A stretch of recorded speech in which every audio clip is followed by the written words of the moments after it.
Winston Churchill, the iron-willed leader who saved the British Empire. In his youth, he was an arrogant, rebellious, and unruly scion of nobility. In his early adulthood, he was a passionate war correspondent, rushing toward the front lines. In middle age, he was a marginalized political outcast, lonely and frustrated. Yet, in his twilight years, he became the final afterglow of the British Empire, a man who turned the tide of disaster and held up a collapsing nation as one of the most influential statesmen of the 20th century. Winston Churchill was not only the Prime Minister of Britain during World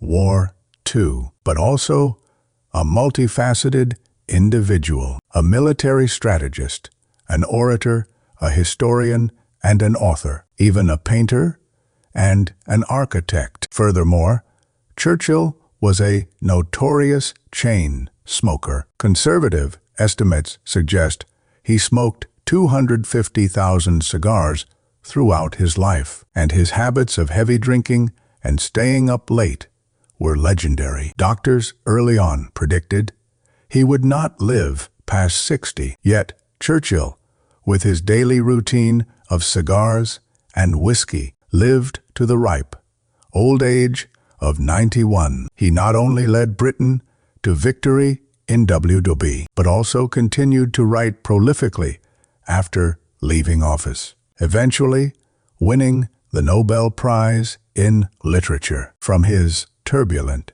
early years and the ups and downs of his political career to his iron-fisted leadership during the war and his profound, controversial post-war influence, Churchill's life is more thrilling than an epic novel. Winston Churchill was born on the 30th of November, 1874, at Blenheim Palace in Oxfordshire, a place far grander than any ordinary mansion. In the early 18th century, Churchill's ancestor led his army to victory at the Battle of Blenheim. As a reward, Queen Anne bestowed this 850-hectare estate upon the Churchill family, creating a residence as luxurious as a royal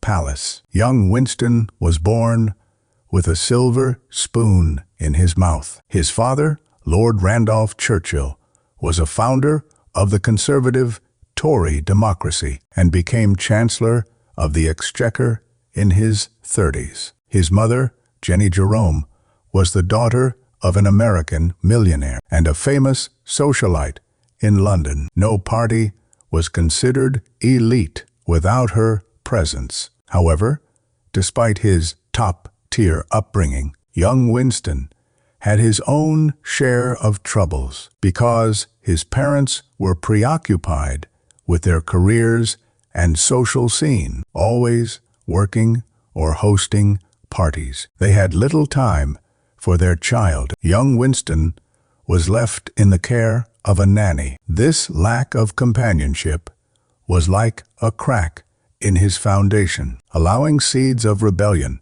to take root early on. At age 7, Winston was sent to a local boarding school for children of the nobility, and in 1888, he entered Harrow School. He was naturally restless and loved adventure. He rarely paid attention in class, preferred doodling or writing stories, and frequently failed his subjects. His scores in Latin and mathematics were perennially at the bottom, and fighting was a regular occurrence. Once, an older student pinned Winston to the ground and pummeled him until his nose bled. But Winston stiffened his neck and shouted, "You can break my face, but you can't break my mouth." After the bully grew tired and let go. Winston stood up and used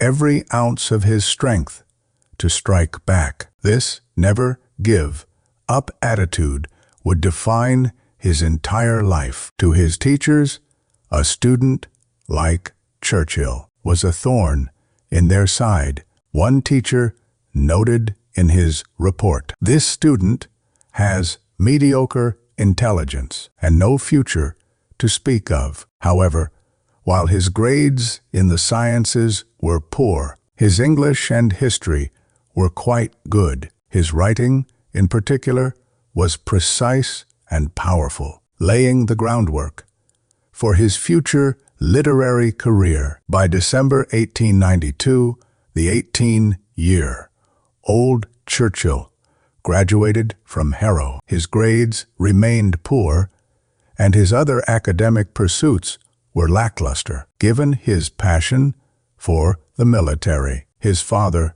Lord Randolph, decided to send him to the Royal Military Academy, Sandhurst. With luck, he might at least become an officer and avoid shaming the family name. But Sandhurst was not easy to enter. On his first attempt, Winston missed the mark by several points, especially in math, where he left nearly a blank page. Infuriated, his father threatened that if he failed again, he would be sent to the colonies to be a farmer. Panicked, Winston hired a tutor to drill math, staying up past midnight every night. Even so, it took him 3 attempts to finally cross the threshold of Sandhurst. Once in military school, Winston's temperament remained unchanged. He found theoretical lectures dull, focusing all his energy on writing and shooting. In his spare time, he frequented bars and even gambled with classmates, nearly getting expelled several times. However, in military practice, he showed extraordinary talent. His marksmanship was top tier. His tactical simulations were inventive, and his horsemanship was unrivaled, maintaining the rank of #1 in the school. Though the later Churchill was known for his jolly, stubborn appearance. As a young man, he was a dashing and handsome aristocrat. Upon graduation, Churchill's rank had surged to 8th in his class, and he successfully joined the King's Cavalry. Before leaving the academy, he told his instructors, "It doesn't matter if you look down on me. One day, I will make the whole world remember my name." At the time, it sounded like the arrogant boast of a teenager. Years later, the man with the cigar truly made the world remember him.